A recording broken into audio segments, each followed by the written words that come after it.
Hello everyone, welcome to ज्ञान सूत्रा academy. Learning through maps के series में आपका बहुत बहुत स्वागत है।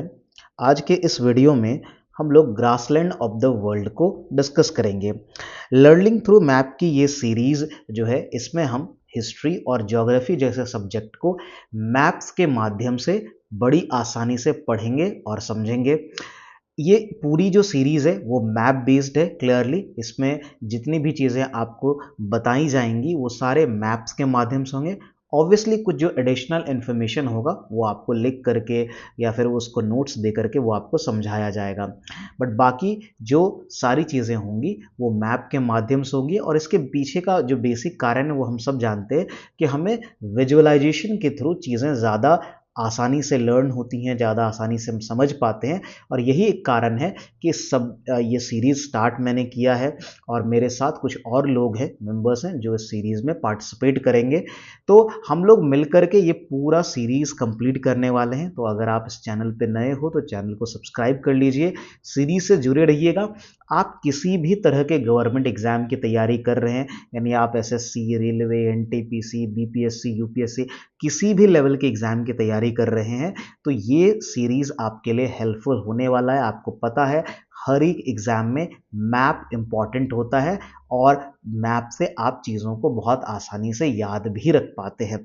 जैसे इसी वीडियो में अगर देखेंगे, अगर आप ग्रासलैंड ऑफ वर्ल्ड को रटेंगे या याद करेंगे, और बहुत लोग उस पर ट्रिक लगा करके याद करते हैं, बट आप इसको मैप के थ्रू बहुत आसानी से, बहुत बेसिक तरीके से याद कर सकते हैं, है ना।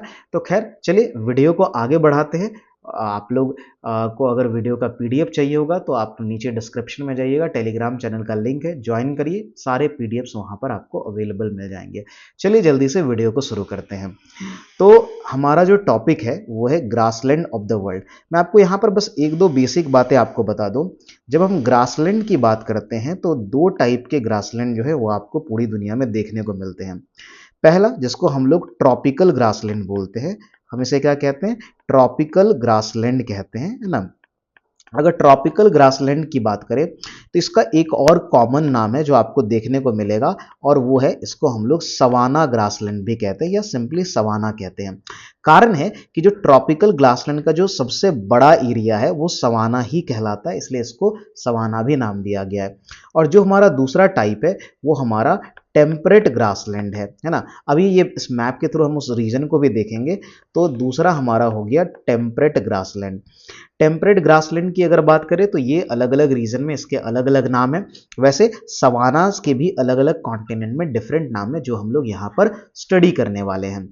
अब पहले थोड़ा सा हम, जिन लोगों को नहीं पता है, जिन लोगों ने ऑब्वियसली अगर ज्योग्राफी अच्छे से पढ़ी है तो आपको ये जोन पता होगा, बट अगर आपको नहीं भी पता है कोई बात नहीं, मैं आपको यहाँ पर बता दे रहा हूँ। देखिए, जो ट्रॉपिकल, पहले आप ये समझ लीजिए कि ट्रॉपिकल ग्रासलैंड कहेंगे किसको।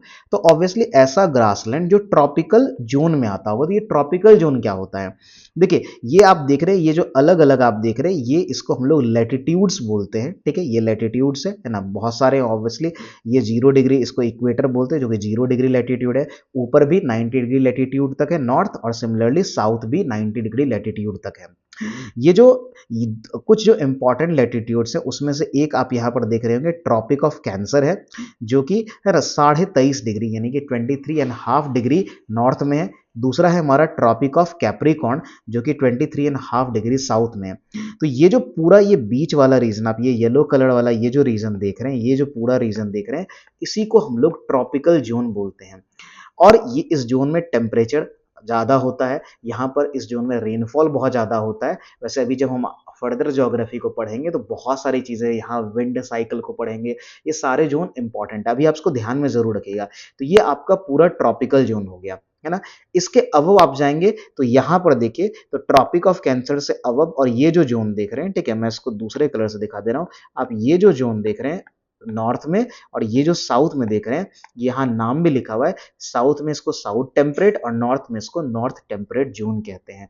तो ये जो पूरा ग्रासलैंड है ना आपका, वो इसी में, यानी कि जो आपका ट्रॉपिकल जोन और जो टेम्परेट जोन है इसी में स्प्रेड है। चलिए हम लोग सीधा ग्रासलैंड पे देखते हैं कौन कौन से ग्रासलैंड है। तो देखिए, अब यहाँ पर हमारा जो है ग्रासलैंड ऑफ द वर्ल्ड आ गया, ठीक है। ग्रासलैंड ऑफ द वर्ल्ड की अगर बात करें तो अगेन जैसा मैंने आपको बताया कि ये जो जोन है ये आपका ट्रॉपिकल जोन है। तो यहाँ पर मैंने कहा भी आपको कि ट्रॉपिकल ग्रासलैंड को हम लोग सवाना ग्रासलैंड के नाम से जानते हैं। अब सवाना क्यों? क्योंकि आप देखेंगे जो ट्रॉपिकल ग्रासलैंड है वो सबसे बड़ा जो उसका रीजन है ये अफ्रीका में। अब ये देखिए ये जो आपका अफ्रीका वाला रीजन है, ठीक है, अफ्रीका से लिखा हुआ भी यहाँ पर अफ्रीकन सवाना, तो यहाँ पर इसको सवाना कहते हैं और इसका एक कॉमन नेम सवाना ही रहता है। बट हाँ, अलग कंट्रीज में इसका अलग अलग नाम भी आपको देखने को मिलेगा। जैसे आप देखिए ऑस्ट्रेलिया, जो नॉर्दर्न ऑस्ट्रेलिया है यानी कि नॉर्थ ऑस्ट्रेलिया में, इसी का नाम जो है वो ऑस्ट्रेलियन सवाना इसको कहते हैं, ठीक है। वहीं पर अगर आप कहने का ये मतलब है कि अगर आप साउथ अमेरिका में आ जाए है ना, तो यहाँ पर देखेंगे तो ये जो जगह है ये कौन सा जगह है, ये रीजन आपका हो गया वेनेजुएला का रीजन। ये आपका वेनेजुएला वाला रीजन हो गया। तो वेनेजुएला में इसी को लानोस के नाम से जानते हैं। ये जो रीजन देख रहे हैं ये आपका ब्राजील का रीजन है, ठीक है, ये आपका ब्राजील का रीजन है और यहां पर इसको कैंपोस के नाम से जानते हैं। तो आपको ये ध्यान में रखना है कि सवाना को ही है ना ब्राजील में कैंपोस बोलते हैं, सवाना को ही वेनेजुएला में लानोस कहते हैं और ये बाकी जगह इसको सवाना के ही नाम से, ऑस्ट्रेलिया में ऑस्ट्रेलियन सवाना और अफ्रीका में तो अफ्रीकन सवाना इसको बोलते हैं। तो ये ट्रॉपिकल ग्रासलैंड हो गया आपका। अब जरा देखते हैं टेम्परेट, तो ऑब्वियसली टेम्परेट दोनों ही, हमने देखा कि टेम्परेट वाला रीजन नॉर्थ और साउथ दोनों में है। तो कौन कौन सा है, पहले साउथ में देख लेते हैं। तो साउथ में आप देख सकते हैं ये जो यहां पर है ये रीजन आपका कौन सा है, तो ये आपका अर्जेंटीना वाला रीजन हो गया, जहां पर इसको पंपास बोलते हैं। तो ये आपका अर्जेंटीना वाला रीजन हो गया, ठीक है, अर्जेंटीना वाला रीजन, यहां पर इसको पंपास बोलते हैं। ये जो देख रहे हैं ये आपका साउथ अफ्रीका वाला रीजन है, यहां पर इसको वेल्ड बोलते हैं। ये टेम्परेट ग्रासलैंड है, तो साउथ अफ्रीका में इसी को वेल्ड बोलते हैं, अर्जेंटीना में इसी को पंपास बोलते हैं और वहीं जब आप ऑस्ट्रेलिया जाते हैं तो इसी को डाउन्स बोलते हैं। तो ये आपको पता ही कि ये ऑस्ट्रेलिया है तो ऑस्ट्रेलिया में इसको डाउन्स बोलते हैं। अब अगर नॉर्थ में जाए, ये तो साउथ में था, नॉर्थ में जाए तो ये जो आपका नॉर्दर्न अमेरिका वाला है ना, जो बेसिकली अमेरिका वाला ही पार्ट है ना, इसको अमेरिका ही आप कहिए, ठीक है, तो यहां पर इसको प्रेरीज बोलते हैं, है ना, ये बहुत इंपॉर्टेंट है, यहां पर हम इसको प्रेरीज बोलते हैं।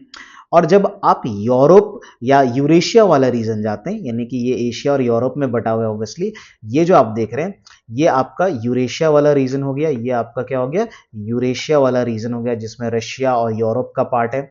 यहां पर इसको हम लोग स्टेपी बोलते हैं, ठीक है, ये ध्यान में रहेगा। यहां पर इसी ग्रासलैंड का दो पार्ट है, जो आप इधर देखेंगे चाइना के साइड में देखेंगे तो इसको मंचूरियन या मंचूरिया यहां पर लिखा हुआ है, तो मंचूरियन ग्रासलैंड के नाम से ये जाना जाता है चाइना वाले रीजन में। स्टेपी ये रशिया और यूरोपियन पार्ट में है और इसी का ये जो आप टेरिटरी देख रहे हैं ये बेसिकली हंगरी वाला रीजन है ना, ये आपका हंगरी वाला रीजन है, ठीक है। तो हंगरी वाले रीजन में इसी को पुस्ताज के नाम से जाना जाता है। क्या कहा जाता है, इसी को पुस्ताज कहते हैं या पुस्ताज आप कहते हैं, है ना। तो ये आपका ग्रासलैंड का। अच्छा, यहाँ थोड़ा एक चीज जो छूट गया, यहाँ पर मेंशन नहीं है, यहाँ पर आप देख रहे हैं न्यूजीलैंड है ऑस्ट्रेलिया के नीचे, तो न्यूजीलैंड में जो ग्रासलैंड आपको देख ले वो भी आपका टेम्परेट ही होता है, यानी कि मैं अगर इसको भी यहाँ पर भी आपको ग्रीन कलर से थोड़ा दिखा देता हूँ, यहाँ पर भी आपको ग्रासलैंड दिखने को मिलेगा।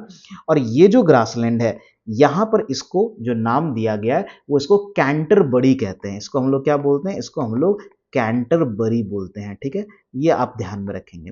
तो यही पूरा ग्रासलैंड है जिसको आप मैप से एक दो बार आप देखोगे बहुत इजीली आपको याद हो जाएगा, कोई ट्रिक की आवश्यकता है नहीं इसमें।